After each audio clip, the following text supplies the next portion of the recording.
Hi, nice to meet you. इस video में हम बात करेंगे कि जब सर्कुलर डिस्क से कोई स्प्रिंग और मास अटैच हो तो उसकी नेचुरल फ्रीक्वेंसी को कैसे निकालेंगे। इस वीडियो में हम नेचुरल फ्रीक्वेंसी को निकालने के शॉर्टकट तरीके देखेंगे, जिसकी मदद से एक ही फॉर्मूले से सारे प्रॉब्लम को आप सॉल्व कर पाओगे। तो अगर आप कॉन्सेप्ट को अच्छे से समझना चाहते हैं तो वीडियो को शुरू से लेकर अंत तक देखना, ताकि वीडियो का कोई भी पार्ट मिस ना हो। तो चलिए शुरू करते हैं।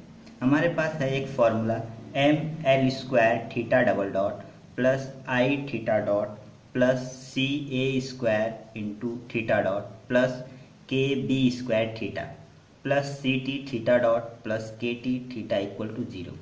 अब ये आया कैसे, इसके बारे में हम बात नहीं करेंगे, क्योंकि इसका डेरिवेशन 20 से 25 मिनट लेता है। इस वीडियो में हम लोग सिर्फ प्रॉब्लम सॉल्व करने के तरीके के बारे में बात करेंगे। तो अब इसके हर एक टर्म के बारे में जान लेते। मैंने पहले से इसके टर्म को लिख लिया ताकि हमारा टाइम सेव हो जाए। तो ये हमारा सर्कुलर डिस्क है, इससे हमारा स्प्रिंग अटैच है, मास वगैरह ऐसा कुछ इस तरह का अरेंजमेंट दिया हुआ होगा। तो इसमें जो C है वो डैम्पिंग कोफिशिएंट है, इसकी यूनिट है न्यूटन सेकेंड पर मीटर। K क्या है, स्प्रिंग कांस्टेंट या स्प्रिंग स्टिफनेस है, जिसकी यूनिट है न्यूटन पर मीटर। CT क्या है, टॉर्सनल डैम्पिंग है, जिसकी यूनिट है newton metre second per radian. और KT क्या है, torsional stiffness, newton per metre per radian. और I क्या है, हमारा moment of inertia of the disc. M क्या है, मास अगर अटैच है डिस्क से, तो हम प्रॉब्लम में देखेंगे।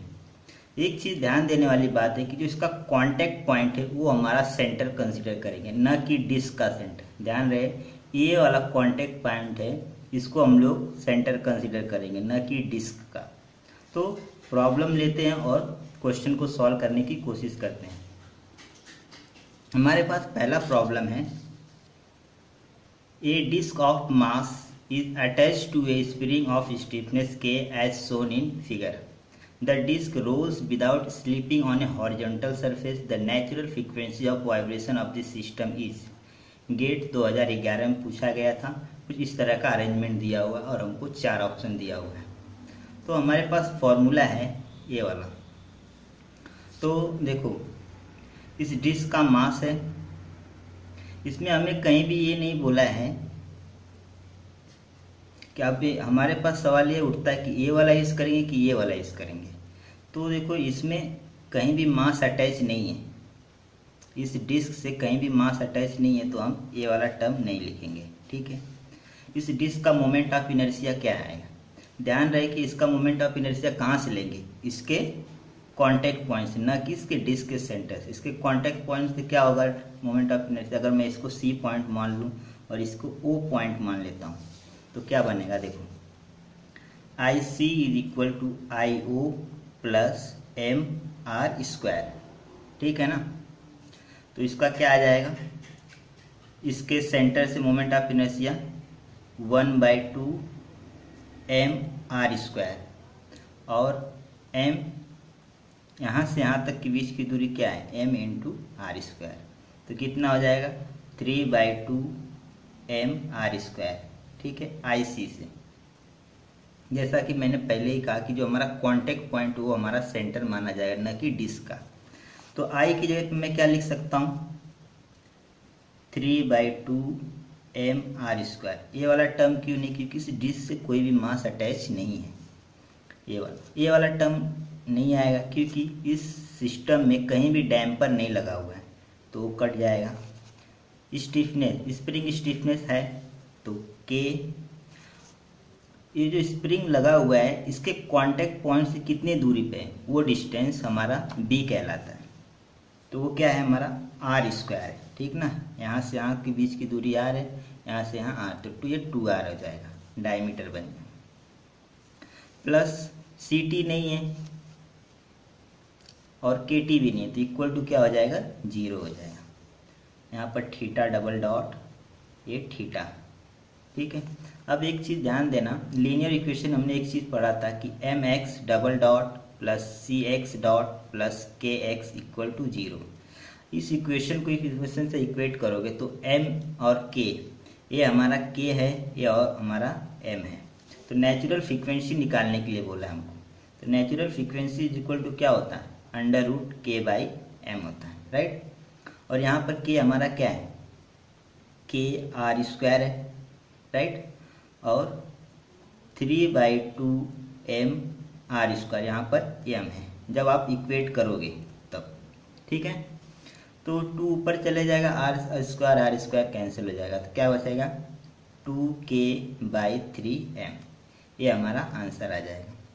अच्छा, एक चीज़ डाउट हो रहा हो कि यहाँ पर थीटा क्यों लिया मैंने, क्योंकि देखो ये एंगुलर फॉर्म में आएगा। जब आप स्प्रिंग को जब इसमें मोशन देने की कोशिश करोगे या इस साइड टेंशन दोगे तो स्प्रिंग ये रोल करने की कोशिश, पहले तो मान लो ये ओरिजिनल पोजीशन है, जब आपने इस साइड खींचा तो ये कुछ ऐसे रोल करने की कोशिश करेगा, तो ये वाला जो एंगल बनेगा ये थीटा है, ठीक है ना। जैसे एंगुलर फॉर्म में फॉर्मूला है, बाकी कुछ नहीं, ये लीनियर फॉर्म है, ये एंगुलर फॉर्म है। दूसरा क्वेश्चन देखते हैं। अच्छा, ये तो आया हमारा ये, पर ऑप्शन में हमको कुछ इस तरह से दिया हुआ था, ये जो आया है रेडियन पर सेकेंड में आया है, ठीक है ना। और ऑप्शन जो दिया है ये फिर हर्ट्ज में दिया है, तो 1/2π√2k/3m, ये हमारा आंसर हो जाएगा, ठीक है।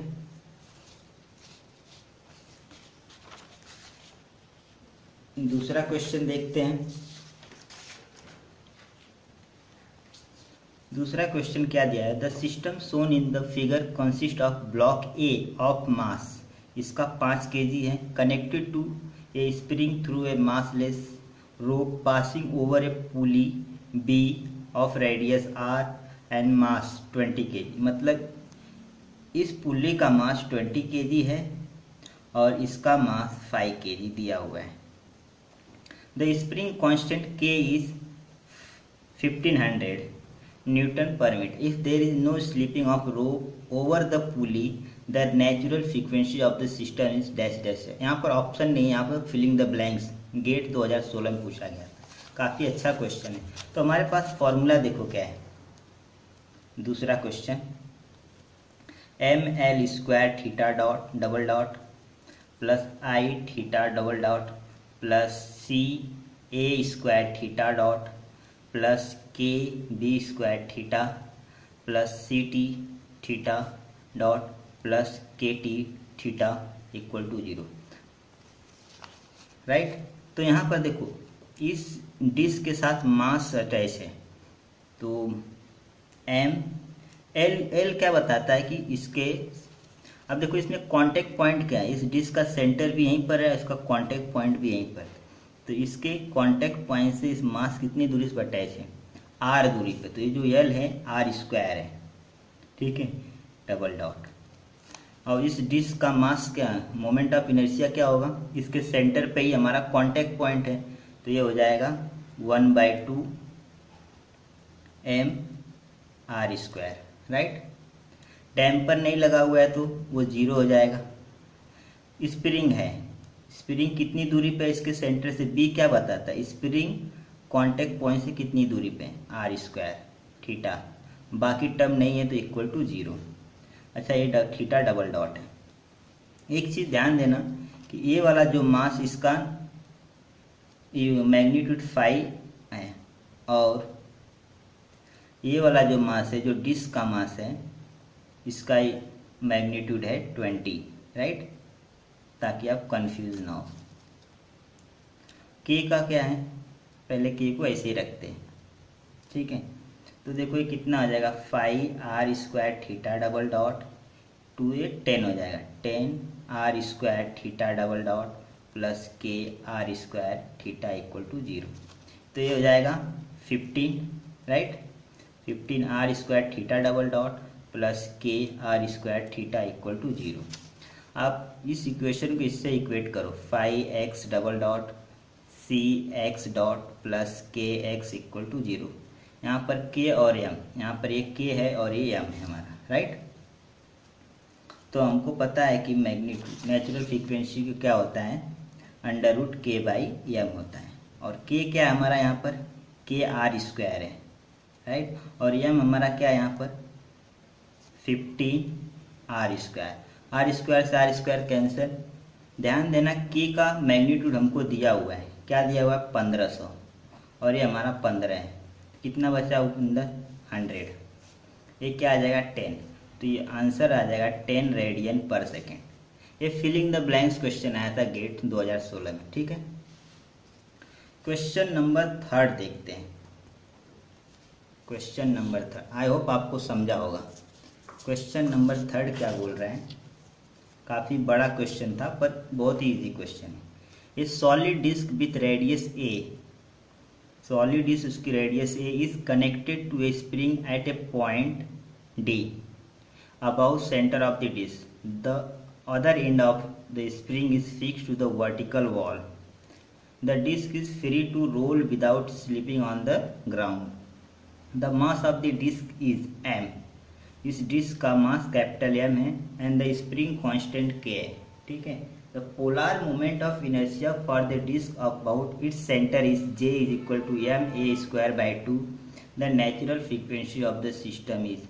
ध्यान देना आपको पोलर मोमेंट ऑफ इनर्शिया, जबकि हम फॉर्मूले जो देखते हैं वहाँ पर I होता है, तो इसको जस्ट कंफ्यूज करने के लिए दिया हुआ है। ठीक है, अभी देखो फॉर्मूला क्या है हमारा, ml² theta double dot plus I double dot, यहाँ पर मोमेंट ऑफ इनर्शिया ना कि पोलर मोमेंट, और क्वेश्चन में क्या दिया हुआ पोलर मोमेंट ऑफ इनर्शिया, तो आपको पोलर मोमेंट ऑफ इनर्शिया से कुछ लेना देना ही नहीं। ठीक है, आप जस्ट डिस्क का मोमेंट ऑफ इनर्शिया निकाल लो इसके कॉन्टेक्ट पॉइंट से, वो ca² theta dot plus kb² theta plus ct theta dot plus kt theta equal to 0, ये हमारा फॉर्मूला है।